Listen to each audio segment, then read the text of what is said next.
राधे राधे। आप लोगों का स्वागत है मेरे YouTube चैनल सनातन पुत्र में। आज हम चर्चा करेंगे श्री गोस्वामी तुलसीदास जी की संक्षिप्त जीवनी का। तो प्रयागराज के पास चित्रकूट जिले में राजपुर नामक एक ग्राम है।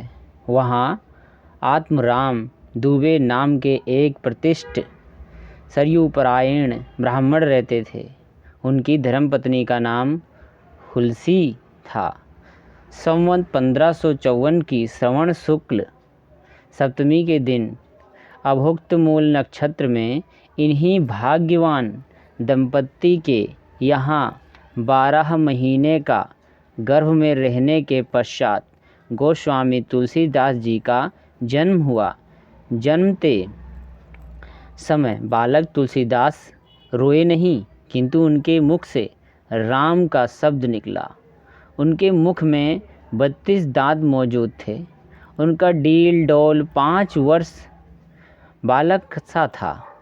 इस प्रकार के अद्भुत बालक को देखकर पिता अमंगल की शंका से भयभीत हो गए और उसके संबंधों में कई प्रकार की कल्पनाएं करने लगे। माता हुलसी को यह देखकर बड़ी चिंता हुई।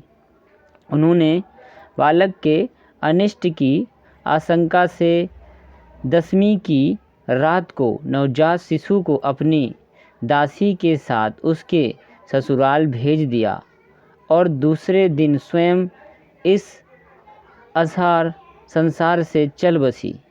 दासी ने, जिसका नाम चुनिया था, बड़े प्रेम से बालक का पालन पोषण किया। जब तुलसीदास लगभग 5.5 वर्ष के हुए, चुनिया का भी देहांत हो गया। अब तो बालक अनाथ हो गया। वह द्वार द्वार भटकने लगा। इस पर जगत जननी पार्वती उस पर होनहार बालक पर दया आई। वह ब्राह्मणी का वेश धारण कर प्रतिदिन उसके पास जाती और उसे अपने हाथों से भोजन कराती जाती। इधर भगवान शंकर की प्रेरणा से रामसेल पर रहने वाले श्री अनंतानंद जी के प्रिय शिष्य श्री नरहरयानंद जी ने इस बालक को ढूंढ निकाला और उसका नाम राम बोला रखा। उसे वे अयोध्या ले गए और वहाँ संवत 1561 माघ शुक्ल पंचमी शुक्रवार को उसका यज्ञोपवीत संस्कार कराया। बिना सिखाए ही बालक राम बोला ने गायत्री मंत्र का उच्चारण किया, जिसे देखकर सब लोग चकित हो गए। इसके बाद नरहरि के स्वामी ने वैष्णवों के 5 संस्कार करके राम बोला को राम मंत्र की दीक्षा दी और अयोध्या में ही रहकर उन्हें विद्याध्ययन कराने लगे। बालक राम बोला की बुद्धि बड़ी प्रखर थी। एक बार गुरु मुख से जो सुन लेते थे उन्हें वह कंठस्थ हो जाता था। वहाँ से कुछ दिन बाद गुरु शिष्य दोनों शुक्र क्षेत्र सोरो पहुँचे। वहाँ श्री नरहरि जी ने तुलसीदास को रामचरित सुनाया। कुछ दिन बाद वे काशी चले आए। काशी में शेष सनातन जी के पास रहकर तुलसीदास ने 15 वर्ष तक वेदाज्ञ अध्ययन किया। इधर उनकी लोक वासना कुछ जागृत हो उठी और अपनी विद्या गुरु से आज्ञा लेकर वे अपनी जन्मभूमि को लौट आए। वहां आकर उन्होंने देखा कि उनका परिवार सब नष्ट हो चुका है। उन्होंने विधि पूर्वक अपने पिता आदि का श्राद्ध किया और वहीं रहकर लोगों को भगवान राम की कथा सुनाने लगे। संवत 1583 ज्येष्ठ शुक्ल 13 गुरुवार को भरद्वाज गोत्र की एक सुंदरी कन्या के साथ उनका विवाह हुआ। वे सुखपूर्वक अपनी नवविवाहिता वधू के साथ रहने लगे। एक बार उनकी स्त्री भाई के साथ अपने मैके चली गई। पीछे पीछे तुलसीदास जी भी वहां जा पहुँचे। उनकी पत्नी ने इस पर उन्हें बहुत धिक्कारा और कहा कि मेरे इस हाड़ मांस के शरीर में जितनी तुम्हारी शक्ति है, उसे आधी भी यदि भगवान में होती तो तुम्हारा बेड़ा पार हो गया होता। तुलसीदास जी को यह शब्द लग गए। वह एक क्षण भी नहीं रुके, तुरंत वहाँ से चल दिए। वहाँ से चलकर तुलसीदास जी प्रयाग आए। वहाँ उन्होंने गृहस्थ वेश का परित्याग कर दिया, साधु वेश ग्रहण किया। फिर तीर्थयाटन करते हुए काशी पहुँचे। मानसरोवर के पास उन्हें काकभूषुंडी जी के दर्शन हुए। काशी में तुलसीदास जी रामकथा कहने लगे। वहाँ उन्हें एक दिन एक प्रेत मिला, जिसने उन्हें हनुमान जी का पता बताया। हनुमान जी से मिलकर तुलसीदास जी ने उनसे श्री रघुनाथ जी का दर्शन करने की प्रार्थना की। हनुमान जी ने कहा, तुम्हें चित्रकूट में रघुनाथ जी के दर्शन होंगे। इस पर तुलसीदास जी चित्रकूट की ओर चल पड़े। चित्रकूट पहुंचकर राम घाट पर उन्हें अपना आसन जमाया। एक दिन वह प्रदक्षिणा करने निकले थे। मार्ग में उन्हें श्री राम के दर्शन हुए। उन्होंने देखा कि दो बड़े ही सुंदर राजकुमार घोड़े पर सवार होकर धनुष बाण लिए जा रहे हैं। तुलसीदास जी उन्हें देखकर मुग्ध हो गए, परंतु उन्हें पहचान ना सके। पीछे से हनुमान जी ने आकर उन्हें सारा भेद बताया तो वे बड़ा पश्चाताप करने लगे। हनुमान जी ने उन्हें सांत्वना दी और कहा, प्रातःकाल फिर दर्शन होंगे। संवत 1607 की मौनी अमावस्या बुधवार के दिन उनके सामने भगवान श्री राम पुनः प्रकट हुए। उन्होंने बालक रूप में तुलसीदास जी से कहा, बाबा हमें चंदन दो। हनुमान जी ने सोचा वे इस बार भी धोखा ना खा जाएं, इसीलिए उन्होंने तोते का रूप धारण करके यह दोहा कहा, चित्रकूट के घाट पर भई संतन की भीड़, तुलसीदास चंदन घिसे तिलक देत रघुवीर। तुलसीदास जी उस अद्भुत छवि को निहार कर शरीर की सुधि भूल गए। भगवान ने अपने हाथ में चंदन लेकर अपने तथा तुलसीदास जी के मस्तक पर लगाया और अंतर्धान हो गए। संवत 1628 में ही हनुमान जी की आज्ञा से अयोध्या की ओर चल पड़े। उन दिनों प्रयाग में माघ मेला था। वह कुछ दिन वे ठहर गए। पर्व के 6 दिन बाद एक वट वृक्ष के नीचे उन्हें भरद्वाज और यज्ञवल्क्य मुनि के दर्शन हुए। वहाँ उस समय वही कथा हो रही थी जो उन्होंने शुक्र क्षेत्र में अपने गुरु से सुनी थी। वहाँ से यह काशी चले आए और वहाँ प्रहद घाट पर एक ब्राह्मण के घर निवास किया।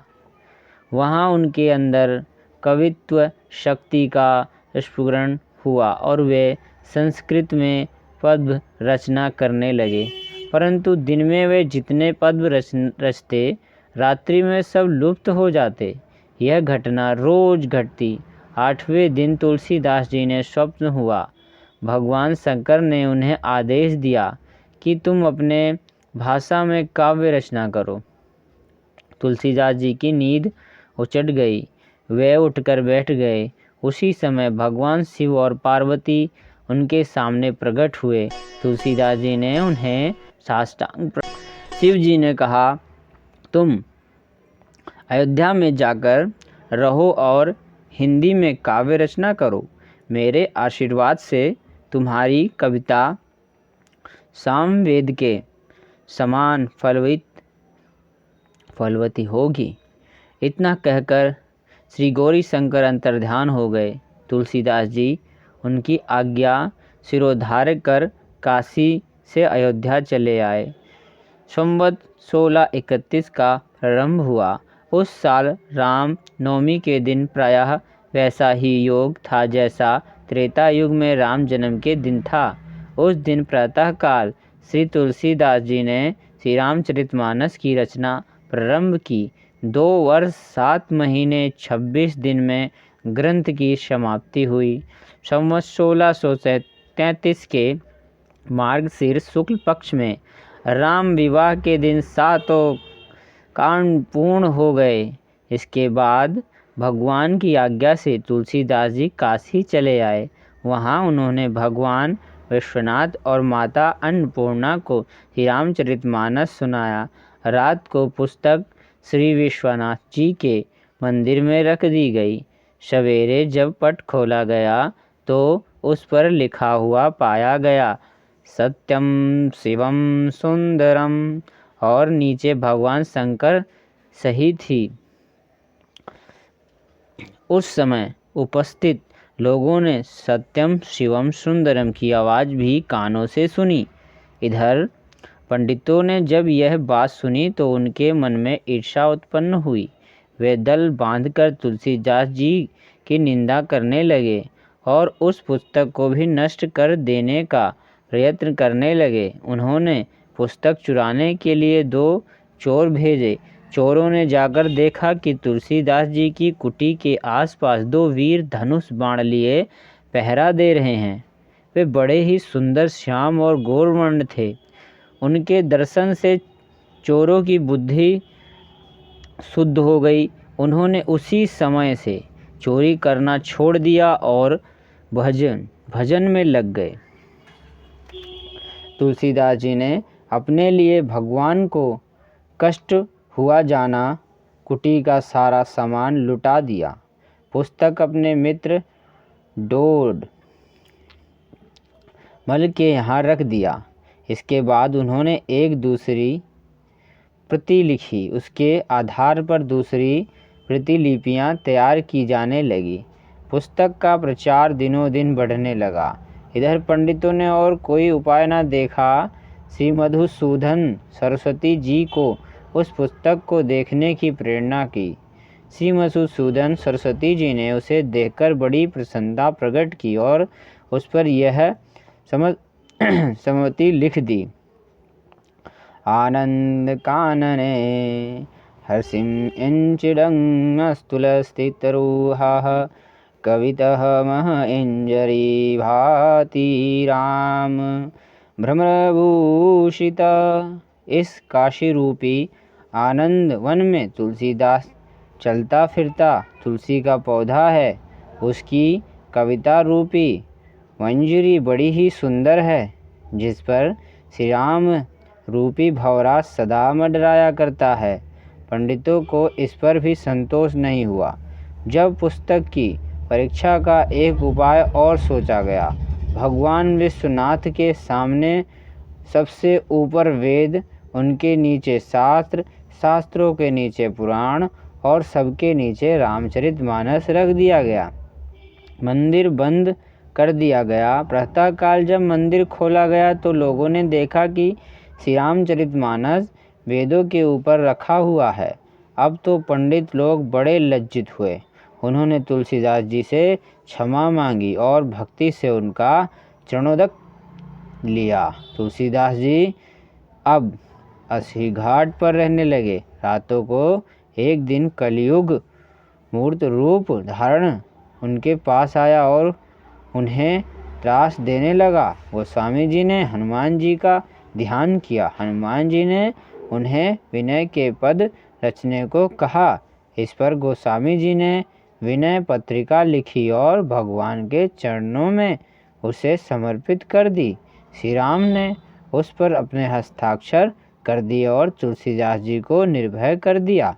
संवत 1680 श्रवण कृष्ण तृतीया शनिवार को अस्सी घाट पर गोस्वामी जी ने राम राम कहते हुए अपना शरीर परित्याग कर दिया। जय श्री राम। यदि आपको ये भक्तिपूर्ण श्री तुलसीदास जी की कथा अच्छी लगी हो तो कृपया लाइक करें और सब्सक्राइब करें। धन्यवाद। आपका दिन मंगलमय हो।